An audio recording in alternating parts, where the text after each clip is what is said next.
Alright, what's up y'all, it's LakerFan here. As y'all can see by the title of today's video, we're here to ask, do you really need a big man in 2v2, even if it comes to park, stage, whatever it may be. We're here to talk about the meta of 2v2, the 4 different playstyles you might run into, or what you might run. So anyway, if y'all enjoy the vid, feel free to drop a like, sub if you're new, turn on them noties, all that good stuff. Let's try to get this one to 500 likes in the first 24 hours. But anyway, to get into the lineups, as you can see, we got Dope at the 1 on his facilitating finisher. It's a playmaking defender build, very similar to the playmaking glass cleaner made popular by NutDF. And then we have me on my pure slasher build at the 2. Now, this is why I ask if you really need a big man, because both these builds are very capable and competent when it comes to guarding bigs. Now, you can see their lineup right here stresses that point even more. They got 2 point guards, offensive threat, and 2-way finisher, both event winners. Honestly, it's a really good lineup, but here's why we're here to talk about it. Do you need a big man? The question becomes quite ironic, honestly, because neither of our teams decide to bring a big, and in both situations it would probably help a little bit whether it's me stopping him or him stopping me if we had, you know, more height or more paint defense. But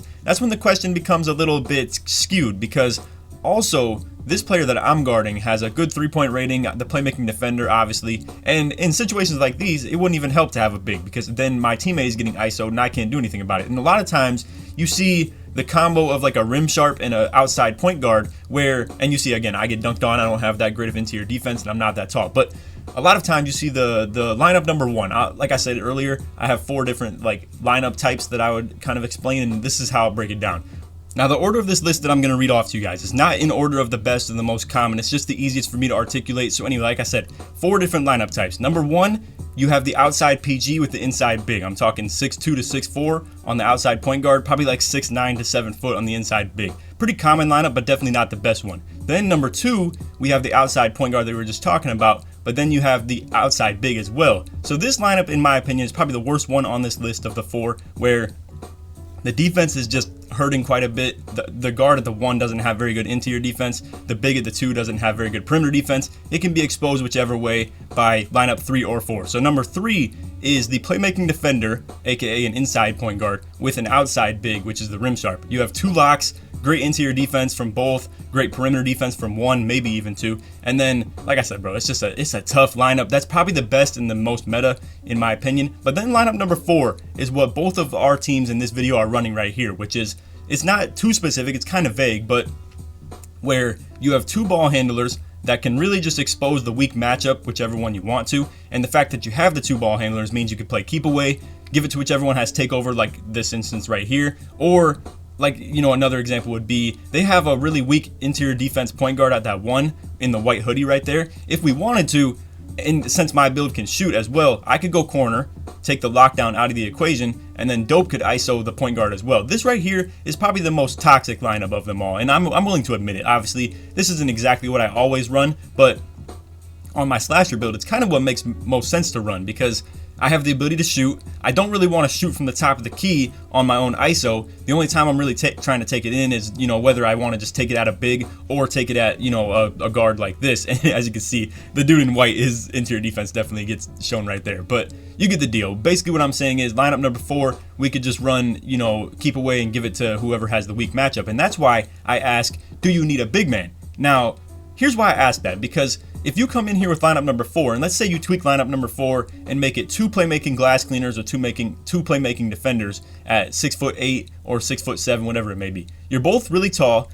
A lineup like this of what we're running right here, it couldn't really play keep away. You're gonna have a lock on ball at all times. And honestly, when it comes down to the whole do you need a big man, I don't really think you do as far as like rebounding and interior defense goes.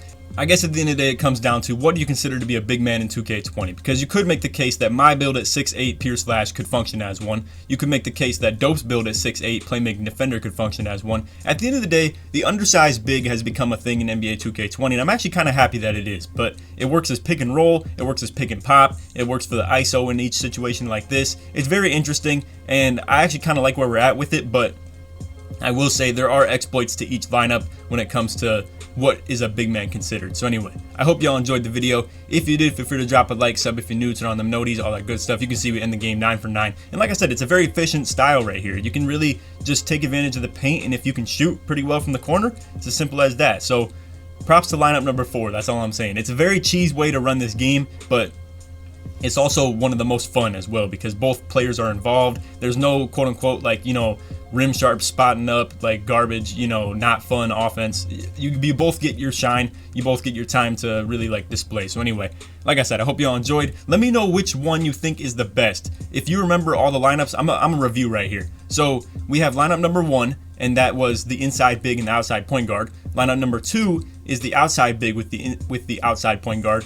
And then number 3 is the outside big with the inside point guard, like the playmaking defender build, which I think is the meta. But then lineup number 4 is where you could say like 2 playmaking defenders, where you're both 6'8", you're both 6'7", you got good interior defense, you can both shoot from the corner, you can both ISO from the top if you wanted to, expose the weak matchup. Let me know what y'all think is the best. In my opinion, it's between 3 and 4, personally, but you could make the case for like 1 and 2 as well. But anyway, like I said, let me know what y'all think as far as that. If you made it to the very end of the video, put 99 in the comments as well to show your support. And like I said, if we could try to get to 500 likes in the first 24 hours, I really appreciate that. We're going to be trying to stream tonight as well.